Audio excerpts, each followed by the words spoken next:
बिस्मिल्लाहिर्रहमानिर्रहीम। My name is Mohammad Faisal और आज के लेक्चर के अंदर हम एक्सरसाइज 9.1 का जो है चैप्टर 9 की चैप्टर 9 का आगाज़ किया हुआ था हम लोगों ने पहले से ही, और उसकी एक्सरसाइज हम 9.1 के क्वेश्चन नंबर 8 तक कर चुके थे। आज जो हम उसके बकिया जो क्वेश्चंस हैं वो करेंगे। क्वेश्चन नंबर 9 से हम आगाज़ करते हैं। क्वेश्चन नंबर 9 में कुछ यूं कह रहा है कि अगर आपके पास एक पॉइंट है on the rim of a 21 centimetre diameter, wheel है आपके पास जिसका डायमीटर आपको गिवन दे दिया गया है 21 सेंटीमीटर, और वो व्हील जो है रिवॉल्व कर रहा है, रोटेट कर रहा है, और वो रोटेशन जो है या डिस्टेंस उसका जो है वो कितना है 5040 मीटर है इन अ मिनट। एक मिनट के अंदर वो इतना डिस्टेंस कवर कर रहा है। कह रहा है हाउ मेनी रेडियंस, यानी कि आपने एंगल फाइंड आउट करना है, थीटा फाइंड आउट करना है, बट फॉर 1 सेकेंड के लिए। तो सबसे पहले देखते हैं कैसे सॉल्व करेंगे हम। आपके पास ये एक वो व्हील है, राइट इसका टोटल डायमीटर की बात करें तो वो 21 सेंटीमीटर है। तो उससे कब पहले हमें क्या मालूम करना होगा, इसका रेडियस जो आपके इस फिगर के अंदर शो किया गया, मैं आपको दिखा देता हूँ रेडियस और डायमीटर में यहाँ पे क्या फर्क होगा। तो यहां देखिए आपको इस पॉइंट सर्कल के सेंटर से किसी भी पॉइंट तक का जो डिस्टेंस होता है that is known as radius. अगर the the line joining the two point of the circle which passes from the center is called diameter, but in the figure you can clearly see that only the radius is given, but in problem you can see that there is a diameter which is given in problem number 9. So see next what। सबसे पहले हम solution की तरफ बढ़ते हैं। तो diameter जो हमें गिवन है वो 21 सेंटीमीटर का है। नेक्स्ट जो है आप सबसे पहले उसे आप रेडियस में कन्वर्ट कर लें। तो diameter radius is what actually the half of the diameter. तो डायमीटर को आप 2 पे डिवाइड करें, 21 को 2 पे डिवाइड किया तो आपके पास जो आंसर होगा वो 10.5 cm के बराबर हो जाएगा। नेक्स्ट स्टेप के अंदर डेटा के अंदर आपको डिस्टेंस पर मिनट दिया गया है, तो हम लिखते हैं s जो है 5040 मीटर पर मिनट, राइट। देन जो है उसके बाद हाउ मेनी रेडियंस, तो एंगल जो है थीटा जो है आपने क्या करना है फाइंड आउट करना है। तो सबसे पहले देखें, हम जानते हैं as S is equal to R theta, आप लोगों ने स्टडी किया था, बट हमारा इंटरेस्ट जो है इस एंगल के अंदर है, थीटा के अंदर है। तो थीटा को आपने आर मल्टीप्लाई कर रहा है, वहां जाके एस पे क्या हो जाएगा डिवाइड हो जाएगा। तो देखें थीटा इज इक्वल टू क्या हो गया आपके पास एस अपॉन आर हो गया। नेक्स्ट में देख रहे हैं आपने क्या किया, डिस्टेंस की वैल्यू पुट कर देनी है सिंपल, जो कि क्या है 5040 मीटर है बस। बट आपने क्या करना है, इस मीटर को क्या करना है सेंटीमीटर में चेंज कर देना है, या फिर आप सेंटीमीटर को मीटर में चेंज कर दें, इट्स अप टू यू। यहां पे हमने क्या किया कि आपने मीटर को जहां 5040 मीटर था, मीटर की जगह आपने क्या लिख लिया कि एक मीटर के अंदर 100 सेंटीमीटर होते हैं। तो ये देखें ये जो 100 सेंटीमीटर है ये मीटर की जगह आपने प्लेस किया, और डिवाइडेड बाय आर, आर की वैल्यू की बात करें तो यहाँ पे 10.5 cm दी हुई है। अब आप इसे कैंसिल करेंगे तो कैसे कैंसिल होगा, पेन की मदद से मैं आपको कैंसिल करके दिखाता हूँ। सेंटीमीटर सेंटीमीटर से कैंसिल हो जाएगा, और एंगल की यूनिट जो होती है हमेशा वो रेडियंस पर मिनट में गिवन है। आप इसे सेकंड, रेडियन पर सेकंड में भी एक्सप्रेस कर सकते हैं, क्योंकि उसने पूछा ही आपसे ये है कि how many radian does the wheel turn in 1 second. अब इसको आप सॉल्व करें नेक्स्ट, तो आपके पास क्या आंसर आएगा 800 रेडियन पर सेकेंड। आप मिनट की जगह आपने क्या करना है 60 सेकेंड, यानी कि आप इस पूरी वैल्यू को आप यहाँ मिनट के बजाय ये कैंसिल करके आपने 60 से भी डिवाइड करना है, तो तब जाके ये आपका आंसर जो होगा वो क्या होगा 800 रेडियन पर सेकेंड हो जाएगा। तो ये था प्रॉब्लम नंबर 9 कि अगर आपका व्हील जो है अगर 5040 metre in a minute cover कर रहा है, तो हाउ मेनी एंगल्स, एक सेकंड के अंदर वो कितना कवर कर रहा होगा, तकरीबन 800 रेडियन पर सेकंड वो कवर कर रहा होगा, उसका एंगल हो रहा होगा। तो उसके बाद नेक्स्ट हम चलते हैं अगले प्रॉब्लम की जानिब। तो अगले प्रॉब्लम जो है आपका प्रॉब्लम नंबर 10 होगा। प्रॉब्लम नंबर 10 में ये कह रहे हैं कि आपके पास एक बेल्ट है जिसकी लेंथ जो है 24.75 मीटर्स है, passes through around a 1.5 centimetre diameter pulley. ये आपके पास एक पुल्ली का व्हील समझ लें जिसका डायमीटर आपको गिवन दिखाया गया है 1.5 cm, और वो कह रहा है pulley makes belt makes two complete revolution in a minute, कि 1 मिनट के अंदर वो कंप्लीटली 2 राउंड लगा रहा है उस इस पुल्ली के ऊपर जो आपके सामने देखिए। लेट्स सी, मैं आपको करके दिखा देता हूँ। इसमें ये बेल्ट, लेट्स सपोज ये बेल्ट है आपके पास, ये बेल्ट है, लेट्स सपोज उसकी लेंथ कितनी है 24.75 है। अब मैं इस पुल्ली के अगेंस्ट इसको क्या कर रहा हूँ, मैं राउंड लगा रहा हूँ इसके सामने। ये देखिए, एक राउंड कंप्लीट किया, रेवोल्यूशन कंप्लीट किया, फिर सेकेंड रेवोल्यूशन कंप्लीट कर लिया। तो ये कह रहा है कि इन अ मिनट यानी कि 60 सेकेंड्स के दौरान ये क्या करेगा, 2 रेवोल्यूशंस क्या कर लेगा, कंप्लीट कर लेगा। देन क्या कह रहा है वो आपसे, how many radians does the wheel turn in 1 second. अपने अगेन एंगल मालूम करना है इसका कि वो 1 सेकेंड के अंदर कितना एंगल कवर कर रहा होगा। तो सी, हम सोल्यूशन की जानिब बढ़ते हैं। दोबारा वही डिस्टेंस 24.75 मीटर जो कि बेल्ट का की लेंथ है, यहाँ सामने आप देख सकते हैं ये लेंथ बेल्ट की है। Then diameter of the pulley जो है वो 1.5 सेंटीमीटर है। अगेन आप इसको मीटर में कन्वर्ट करेंगे और एंगल आपने मालूम करना है। सबसे पहले रेडियस, डायमीटर से रेडियस में जाने के लिए हमने कहा था half of the diameter is called radius. अब इसको कन्वर्ट कर रहे हैं, देन 1.5 cm डिवाइडेड बाय 2 0.75, 1.5 को 2 पे डिवाइड करें 0.75 आएगा आपके पास। तो और सेंटीमीटर को मीटर में इन्होंने यहाँ पे कन्वर्ट कर दिया हम लोगों ने, तो ये 100 पे डिवाइड कर दें इसको, तो 0.0075 मीटर ये आपके पास रेडियस आ जाएगा। वेरी सिंपल, आपने एंगल मालूम करना है। बट एंगल मालूम करने से पहले मैंने आपको भी बताया कि 2 रेवोल्यूशंस कंप्लीट किए हैं, तो आपने यूँ लिखना है कि नंबर ऑफ कंप्लीट रेवोल्यूशंस पर मिनट 2 हैं। तो नेक्स्ट जो है देखें, आप 2 रेवोल्यूशंस है तो टोटल डिस्टेंस आपका कितना हो जाएगा, एक रेवोल्यूशन में तो आपके पास 24.75 है, तो 2 रेवोल्यूशंस के लिए कितना हो जाएगा 49.5 मीटर डिस्टेंस हो जाएगा आपका टोटल जो है। S is equal to R theta, again theta की वैल्यू एस अपॉन आर हो जाएगी। अब क्या है, डिस्टेंस आपके पास जो है 49.5 है, रेडियन पर मिनट है, याद रखिएगा ये। और आर की वैल्यू की बात करें तो वो 0.0075 है। तो ये देखिए 6600, इन दोनों वैल्यूज को अगर आप डिवाइड करेंगे तो 6600 रेडियन पर मिनट आएगा।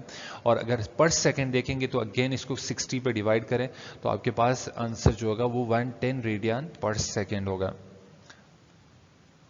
उसके बाद नेक्स्ट क्वेश्चन है हमारा, क्वेश्चन नंबर 11 है। 11 में क्या कह रहा है कि car is running on a circular path of a radius equal to the double the arc of the circle traveled by the car. Find the angle subtended by the car at the center of circular path. तो ये class देख सकते हैं आप, कह रहा है कि जो radius equal to the double the arc of the circle travelled by the car, car ये जो कवर कर रही है, लेट्स सी, मैं यहाँ से पेन की मदद से, पॉइंटर की मदद से बता देता हूँ आप लोगों को। ये जो आर्क का डिस्टेंस है ये दरअसल क्या है, ये डबल द रेडियस है। जो रेडियस का क्या हो जाएगा, ये डबल हो जाएगा आपके पास। Find the angle subtended by the arc at the centre of the circular path. ये वाला एंगल आपको क्या करना है, कैलकुलेट करना है। ये वाला जो एंगल आपने मालूम करना है, और रेडियस जो है equal double the arc. Arc की वैल्यू जो है डबल द आर्क है, यानी कि हम रेडियस को कह सकते हैं वो आर का क्या है, डबल है, 2s के बराबर है। तो यहां देखें आपके पास आर क्या है फिगर के अंदर, ये रेडियस है, इसकी वैल्यू मैं कह देता हूं लेट्स सपोज 4 है। तो आर्क की वैल्यू क्या होगी जहां कार ट्रेवल कर रही है, ये सिंपल क्या होगी आपके पास 2 होगी, यानी कि 2 एस की वैल्यू यहां पे क्या हो रही है, लेट्स सपोज मैं ये मैच वैल्यूज जो है सपोज कर रहा हूं आपके सामने। एस की वैल्यू 2 है जो कि आर्क है, कार जिस पाथ पे ट्रेवल कर रही है, राइट। रेडियस क्या है 4 है, तो वो यही लफ्ज लिखा गया है कि रेडियस जो है वो इक्वल है डबल द आर्क, यानी कि आर्क को डबल करेंगे तब वो रेडियस के बराबर होगा। तो या आर इज इक्वल टू मैंने क्या लिख दिया, 2s लिख दिया। नेक्स्ट जो है देखिएगा आप, इसको मजीद सॉल्व करते हैं हम लोग। तो सबसे पहले डेटा के अंदर as S is equal to R theta, आप जानते हैं थीटा की वैल्यू एस अपॉन आर आ जाएगी। गिवन कंडीशन के मुताबिक आर किसके बराबर है, 2s, मैंने पहले भी आपको शो करके बता दिया। देन क्या कह रहे हैं, आपने सिंपल इस फार्मूले के अंदर एस की जगह वैल्यू सॉरी आर की जगह वैल्यू पुट कर देनी है। एस एज इट इज आया, आर की जगह 2s पुट किया, एस एस से कैंसिल होगा तो 1 ऊपर क्या रह जाएगा 1। लेट्स सी, देखें ये एस से एस रिड्यूस हो चुका है, ऊपर क्या रहा 1 अपॉन 2, 1 को 2 पे डिवाइड करें तो आपके पास 0.5 रेडियन आंसर आ जाएगा इसका। तो ये था आपकी एक्सरसाइज 9.1, यहाँ पे ख़त्म होगी। अब कुछ बेसिक्स कंसेप्ट्स हैं आपके एक्सरसाइज 9.2 और एक्सरसाइज 9.3 से रिलेटेड, उनको हम कवर कर लेते हैं। तो ये आपके पास एक डायग्राम में जनरल एंगल के बारे में कुछ बताया गया है कि जनरल एंगल आपके पास क्या होता है। There are many angles with the same initial and terminal sides, कि आपके पास बहुत सारे एंगल्स मौजूद हों जिनकी इनिशियल और फाइनल साइड क्या हो रही हो, सेम हो रही हो। ऐसे एंगल्स को आप क्या कहते हैं, जनरल एंगल्स कहते हैं। लेट्स सी, आप पहली फिगर के अंदर देख सकते हैं, ये पहली फिगर में तो आपको एक ही एंगल नजर आ रहा होगा यहाँ पे। ये देखें, ये एक ही एंगल है जिसको आपने अल्फा से डिनोट किया हुआ है। और इसमें खास बात क्या है, देखें आपका अल्फा जो है इनिशियल साइड एक्स एक्सिस के ऊपर लाई कर रही है और वाई एक्सिस के ऊपर, एक्स और वाई एक्सिस के दरमियान में ये एंगल अल्फा बन रहा है। अब दूसरी बात देख लें,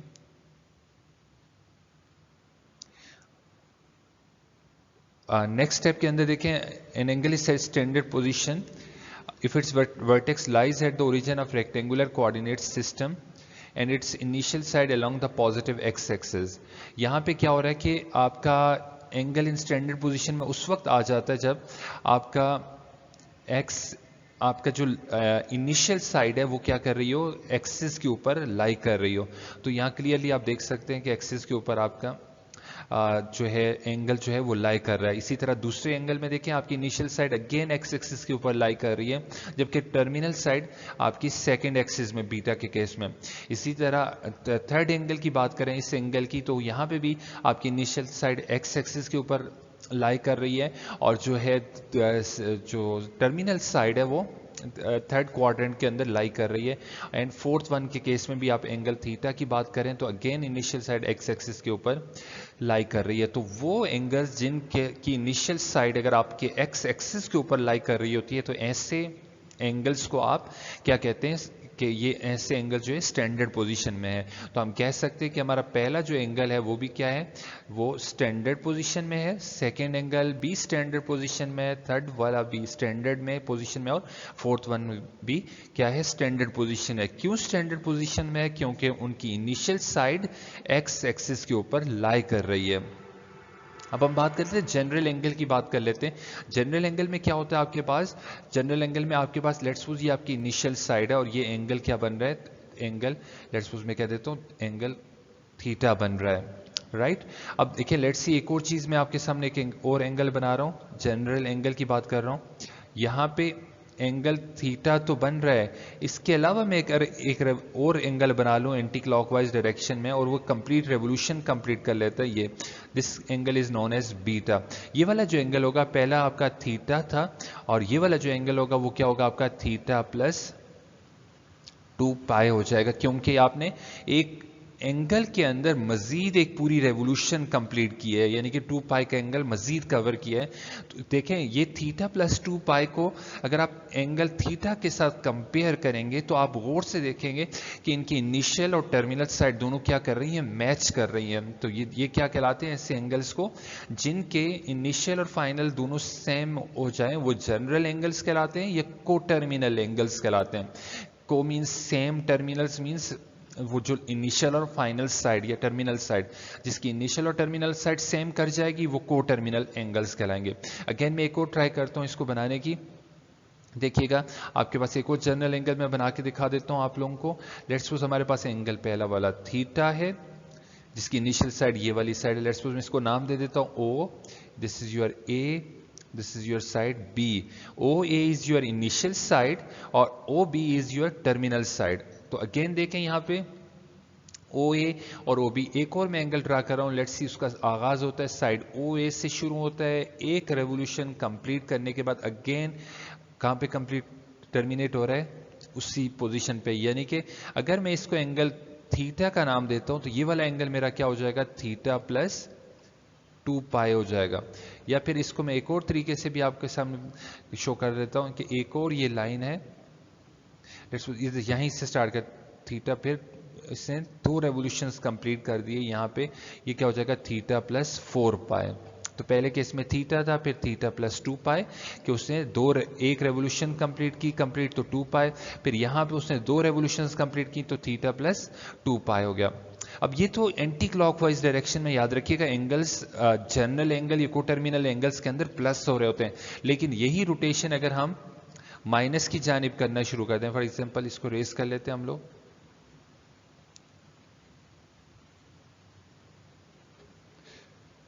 अब मैं क्लॉकवाइज डायरेक्शन में अगर एंगल ड्रा करूंगा तो उसको कैसे करूंगा ये देख लीजिएगा आप लोग।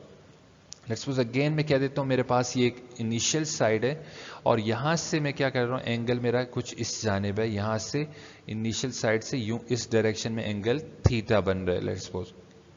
और अगर मैं एक कंप्लीट रेवोल्यूशन यहाँ पे कंप्लीट करो, लेट्स सी यहाँ से शुरू किया मैंने क्लॉकवाइज डायरेक्शन के अंदर और यहाँ जाके कंप्लीट हुआ ही मेरी रेवोल्यूशन कंप्लीट हो गई, यानी कि पूरा जो एंगल होगा अब क्या होगा, थीटा प्लस 2 पाई नहीं होगा बल्कि थीटा माइनस 2 पाई होगा। एंड सो ऑन, अगर आप एक दो रेवोल्यूशंस कंप्लीट कर लेते हैं यहाँ से यूं करके, अगेन एक रेवोल्यूशन कंप्लीट करेंगे तो थीटा माइनस 4 पाई होगा। तो बस जनरल एंगल या कोटर्मिनल एंगल्स के अंदर आपने बात इतनी याद रखनी है कि एंटी क्लॉकवाइज डायरेक्शन के अंदर आपकी रेवोल्यूशन जो कि 2 पाई है वो प्लस होती चली जाती है। पहले एंगल थीटा होगा, पहली रेवोल्यूशन के लिए थीटा प्लस 2 पाई, सेकेंड रेवोल्यूशन के लिए theta plus 4 pi and so on. और क्लॉकवाइज डायरेक्शन के लिए यही वैल्यूज माइनस होना शुरू होंगी। फॉर फर्स्ट रेवोल्यूशन के लिए क्या होगा, थीटा माइनस 2 पाई, सेकेंड रेवोल्यूशन के लिए क्या होगा, थीटा माइनस 4 पाई हो जाएगा। उसके बाद नेक्स्ट हम चलेंगे, नेक्स्ट कुछ कंसेप्ट हैं मजीद जो आपने याद रखने जनरल एंगल और स्टैंडर्ड पोजीशन के बाद। ये देखें आपके पास एक डायग्राम है, क्वाड्रेंटल एंगल्स दिए गए हैं, कैसे डिफाइन करते हैं, if the terminal side falls on X axis और Y axis it is called quadrantal angle. कि वो एंगल जिनकी टर्मिनल साइड एक्स एक्सिस या वाई एक्सिस के ऊपर फॉल कर रही हो, ऐसे एंगल्स को क्वाड्रेंटल एंगल कहते हैं। इससे कबल हमने स्टैंडर्ड पोजीशन पड़ी थी कि आपका इनिशियल साइड जो है वो क्या होनी चाहिए, हमेशा एक्स एक्सिस के ऊपर, लेकिन क्वाड्रेंटल एंगल के केस में आपकी टर्मिनल साइड की बात हो रही है। यहाँ टर्मिनल साइड वो एक्स एक्सिस के ऊपर भी लाई कर सकती है, वो वाई एक्सिस के ऊपर भी लाई कर सकती है। इस जानिब हो, इस जानिब हो, अपवर्ड हो या डाउनवर्ड हो, ये तमाम की तमाम पोजीशंस अगर टर्मिनल साइड इनके ऊपर लाई कर रही होंगी तो that is known as quadrantal angles. तो आपके सामने 4 क्वाड्रेंटल एंगल्स शो किए गए, आप देख सकते हैं। आपकी पहली इनिशियल साइड यहाँ पे मैं पॉइंटर से शो कर देता हूँ आप लोगों के लिए। देखिए एक्स एक्सिस की ये वाली साइड जो आपकी क्या है, इनिशियल साइड है, और टर्मिनल साइड आप इस पहले 90 डिग्री के केस में वाई एक्सिस के ऊपर लाई कर रही है। तो अगर आपने पढ़ा, स्टडी करा कि टर्मिनल साइड अगर वाई एक्सिस के ऊपर लाई करेगी तो दैट इज क्वाड्रेंटल एंगल। तो 90 डिग्री आपका क्या है, क्वाड्रेंटल एंगल है।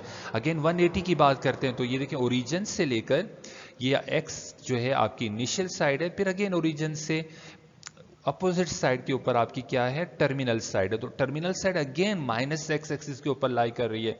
इट्स मींस कि ये टोटल जो एंगल 180 का बन रहा है, 180 degree is also a quadrantal angle. Again talk about 270 degree, तो 270 in case of 270 degree your terminal side again lie on negative y-axis. Yeah, the upper one is your positive y-axis, the lower one is your negative y-axis. Again terminal side lies on negative y-axis. This angle is 270, so we can simply say that 270 is actually what, it is actually quadrantal.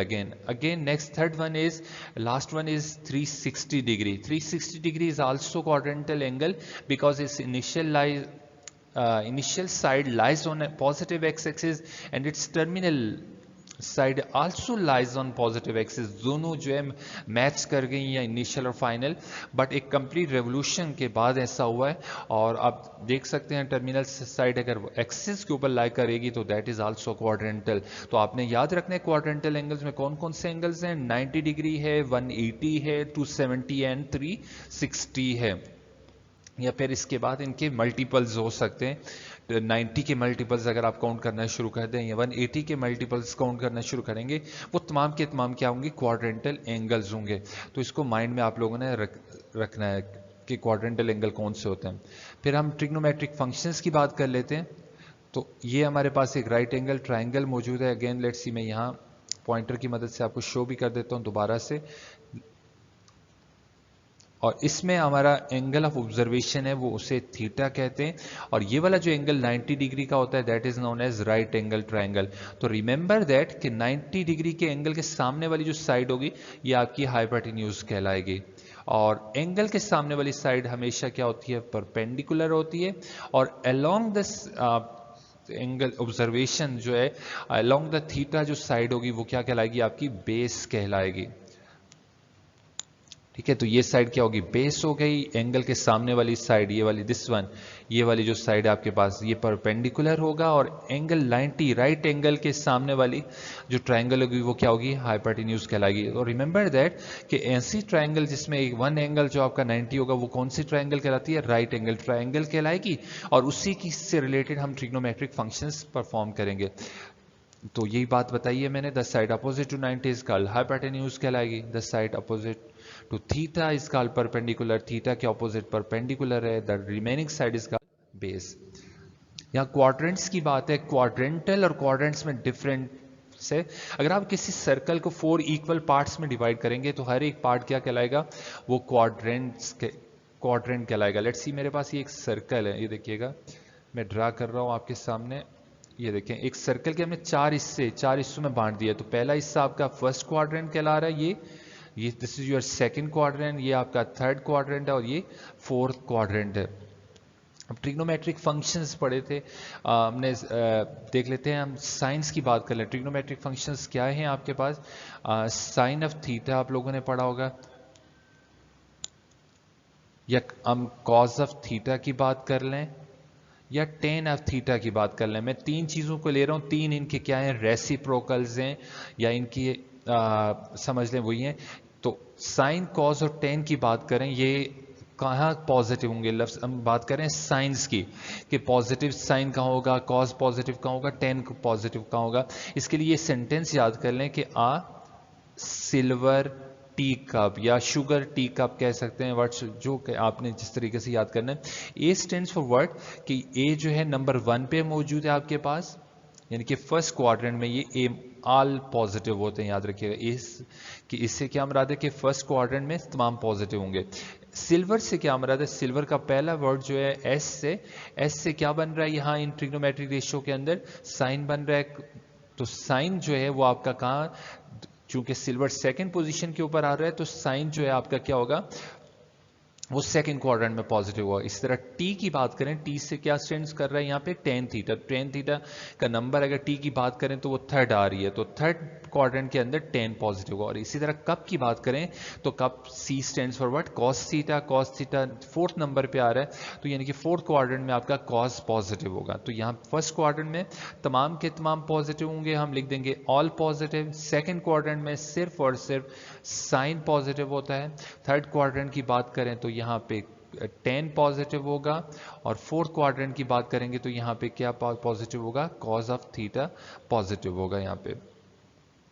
उसके बाद next जो हमारे पास ये एक trigonometric ratios का table है जो आपने बहुत अच्छे तरीके से तैयार करना है। इसी की बेस के ऊपर आपकी नेक्स्ट एक्सरसाइज होगी। हमेशा याद रखिएगा साइन 0 की वैल्यू 0, साइन 30 1/2 है, साइन 45 1/√2 है, साइन 60 की वैल्यू √3/2 है, और साइन 90 की वैल्यू 1 है। यहाँ 0 है तो आप इसको 30 को in terms of radian angle भी देख सकते हैं। ये तो एंगल की फॉर्म है, डिग्री की फॉर्म है, तो इसको कैसे चेंज करूंगा मैं आपको बता देता हूं। अब क्या करना आप लोगों ने, सिंपल पाई लिखना है। लेट्स पुट 30 की बात कर लेते हैं, तो पाई की वैल्यू होती है आपके पास 180 डिग्री, यानी कि 180 डिग्री 1 पाई के बराबर होगा। अब हमने आंसर लाना है 30 डिग्री, तो इस 180 को किस पे डिवाइड करेंगे, 30 आ जाएगा। तो मैं करता हूं, अगर मैं 6 पे डिवाइड कर दूं तो मेरा एंगल कितना आ जाएगा, 30 डिग्री आ जाएगा। ठीक है, तो देखें 180 डिवाइडेड बाय 6 रिड्यूस करते हैं, 6 1 सा 6, 630 ज़ा 180। तो हम 30 डिग्री को अगर रेडियन में कन्वर्ट करेंगे तो क्या लिखेंगे, 30 जो डिग्री होता है आपके पास वो इक्वल होता है किसके, पाई अपॉन 6 के बराबर होता है। तो ये पाई अपॉन 6 है। इसी तरह 45 की बात करें तो 180 को किस पे डिवाइड करेंगे वो देख लें आप लोग, पाई अपॉन 4 होगा। ये व्हाट्स 60 की बात करें तो पाई अपॉन 3 होगा, 90 की बात करें तो पाई अपॉन 2 हो जाएगा। तो ये डिग्री की वैल्यूज हैं आपके सामने शो की गई हैं, बट इनको आपने क्या कन्वर्ट करना है, रेडियन में, और फिर उसके मुताबिक ये टेबल तैयार करना है कि साइन 0 क्या होगा, 0, साइन 30 की वैल्यू 1/2 है, साइन 45 की वैल्यू क्या आपके पास 1/√2 है, साइन 60 की वैल्यू √3/2 और साइन 90 की 1 है। इसी तरह cos 10 की भी आपने क्या करनी है, वैल्यूज को याद करना है। बाकी 3 जो होंगे उसके वो क्या होंगे, रेसिप्रोकल होंगे। तो जब ये टेबल आपका याद हो जाएगा तो आप एक्सरसाइज 9.3 इजीली कर पाएंगे। लेकिन यहाँ पे उससे कबल आप ये देख लें कि एक राइट एंगल ट्राइंगल है और यूनिट सर्कल के अंदर है। यूनिट सर्कल ऐसा सर्कल जिसका रेडियस क्या होता है आपके पास 1 है। तो इस यूनिट सर्कल के अंदर मैंने एक ट्राइंगल कंसीडर की हुई है OXP। तो आप देखें OP की वैल्यू आपके पास यहाँ पे 1 दे दी गई है, बेस जो है यहाँ पे वो X से डिनोट किया गया और परपेंडिकुलर को यहाँ पे Y से डिनोट किया गया है। तो यहाँ पे देख लें आप लोग, तो यहाँ अगर आप ट्रिग्नोमेट्रिक रेशियोज यूज करेंगे तो आपने देखें कॉज ऑफ थीटा किसके बराबर होगा, बेस अपॉन हाइपोटेन्यूज। बेस की वैल्यू यहाँ पे क्या है, आप देख सकते हैं कि एक्स एक्सिस से डिनोट किया गया, तो एक्स से डिनोट किया गया तो बेस की जगह एक्स लिखा। हाइपोटेन्यूज यहाँ पे क्या है, 1 है, तो एक्स अपॉन 1, या एक्स 1 डिवाइड हो रहा है, कॉस से मल्टीप्लाई करेगा तो कॉस आ जाएगा, तो एक्स इक्वल टू क्या हो गया आपके पास, cos of theta. Again sine की बात करें तो साइन जो होता है परपेंडिकुलर और हाइपोटेन्यूज की रेशियो है, परपेंडिकुलर इस केस में y है तो y अपॉन 1, तो y sine theta. Again tan theta किसके बराबर होगा, टेन जो है साइन और कॉस की रेशियो है, सिंपल, जो आपने याद रखनी है। नेक्स्ट एक्सरसाइज 9.3 टेबल अगर आपने बहुत अच्छे तरीके से याद कर लिया तो ये 9.3 बहुत आसान हो जाएगी आपकी। पहला क्वेश्चन आप देख लें किस तरह करेंगे, sine pi upon 3 cos pi upon 6 minus cos pi upon 3 sine pi upon 6, इसको आपने एवेल्युएट करना है। साइन पाई अपॉन 3 का मतलब जो है आपके पास क्या है, 60 डिग्री है, और साइन 60 डिग्री यू नो के उसकी वैल्यू क्या होती है, आपके सामने अभी आना शुरू हो जाएंगी। देखें ये मैंने पहले क्वेश्चन को दोबारा स्टेप में लिखा, साइन 60 की वैल्यू √3/2। अगेन कॉस 60 की बात करें तो वो भी क्या आपके पास √3/2 है, कॉस अगेन यहाँ पे पाई अपॉन 3 है, ये 60 है, कॉस 60 की वैल्यू 1/2, साइन 60 की वैल्यू भी 1/2 है। अब √3 को आप √3 से मल्टीप्लाई करें तो √3 का स्क्वायर हो जाएगा, दैट इज स्क्वायर रूट को काटेगा तो सिंपल 3 रहेगा, और 2 को 2 से मल्टीप्लाई करें क्या आंसर आ जाएगा, 4 आ जाएगा। तो ये कैसे आ रहा है, √3 मल्टीप्लाई बाय √3, देखें √3 मल्टीप्लाई बाय √3, बेस सेम होते हैं तो आपके पास क्या हो जाते हैं, पावर्स ऐड हो जाती हैं। तो √3 को एक दफ़ा लिखा, इसकी पावर 1 है, इसकी पावर 1 है, तो पावर होल क्या हो जाएगी आपके पास, 2 हो जाएगी। ये 2 2 से कैंसिल होगा तो सिंपल क्या बच जाएगा आपके पास, 3 रह जाएगा। उस 3 को मैंने यहाँ पे लिखा है, और 2 को 2 से मल्टीप्लाई करें क्या आएगा, 4 आंसर आ जाएगा। अगेन 1 को 1 से मल्टीप्लाई करें 1 आएगा, 2 को 2 से करें 4 आएगा। अब इन दोनों को माइनस कर लेते हैं हम लोग, तो देखें 3 में से डिनोमिनेटर सेम होते हैं तो सिंपल नोमिनेटर्स को आप क्या कर देते हैं, सब्ट्रैक्ट कर देते हैं। तो 3 में से -1 कितना रह जाएगा आपके पास, 2 रह जाएगा। यहाँ पे ये मैं देखे एक स्टेप यहाँ पे हमने नहीं किया, 2 अपॉन अपॉन में क्या है, 4 है। अब इसको रिड्यूस कर लेते हैं, 2 1 ज़ा 2, 2 2 ज़ा 4। तो ये इस स्टेप के बाद आपने ये वाला स्टेप रिवाइज करना है। इसके बाद नेक्स्ट जो क्वेश्चन है सेम इसी तरह आपने करना है। क्वेश्चन नंबर 9.3 का क्वेश्चन नंबर 2 है, sine pi upon 4, sine pi upon 4 45 है। क्वेश्चन दोबारा मैंने लिखा, साइन पाई अपॉन 4 की वैल्यू 1/√2 है, कॉस पाई अपॉन 4 की 1/√2 है, और टेन पाई अपॉन 4 की वैल्यू -1 है। इसको सॉल्व करें तो 1 1 ज़ा 1 हुआ, √2 अगेन √2 का स्क्वायर होगा तो आपके पास 2 रह जाएगा, और फिर -1 आ जाएगा, और इन दोनों को अब माइनस करेंगे तो आपके पास -1/2 आंसर आ जाएगा। तो ये 2 क्वेश्चन 9.3 के हमने आज कर लिए हैं। बाकी इंशाल्लाह ताला हम जो है नेक्स्ट लेक्चर के अंदर बाकी एक्सरसाइज को कोशिश करेंगे, कवर करेंगे। तो जूम सेशन के अंदर जो आपके इससे रिलेटेड प्रॉब्लम होंगे वो हम आप अटेंड करेंगे। तो आज के लिए इतना ही।